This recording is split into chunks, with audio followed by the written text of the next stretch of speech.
The men are leaving the men in Saturday's Champions Cup quarterfinals, Bulls rugby director Jake White said.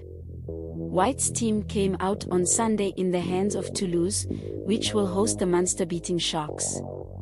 The Stormers head to Sandy Park for their final 8 appointments with the 2020 edition winners, the Exeter Chiefs.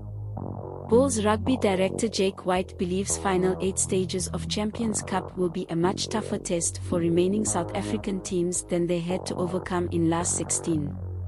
The Sharks head to Toulouse, France to face same team that kicked Bulls out of competition last Sunday, while Stormers head Sandy Park in England where they will face Exeter Chiefs. Dress White's men met at the pool stages.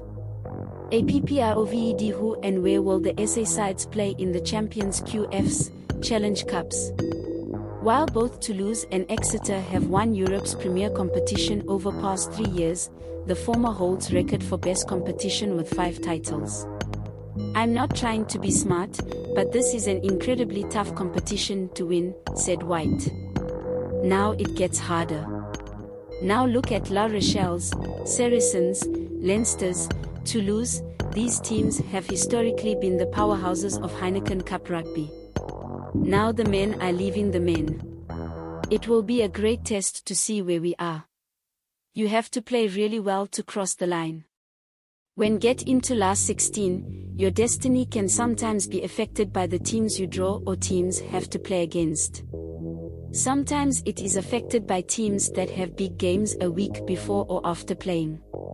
Strictly speaking, if you encounter a French team that lost their first or second Heineken Cup match, often some French teams won't even send their main men to the next round. And that's easier than playing teams that have historically won this tournament. Seriously. Now comes a real knockout rugby and the best players.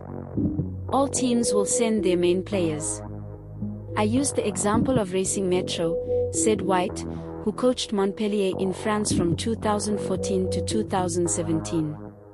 They've had great sides for a long time and have not been able to cross line and win the competition, despite good sides they have while dominating France.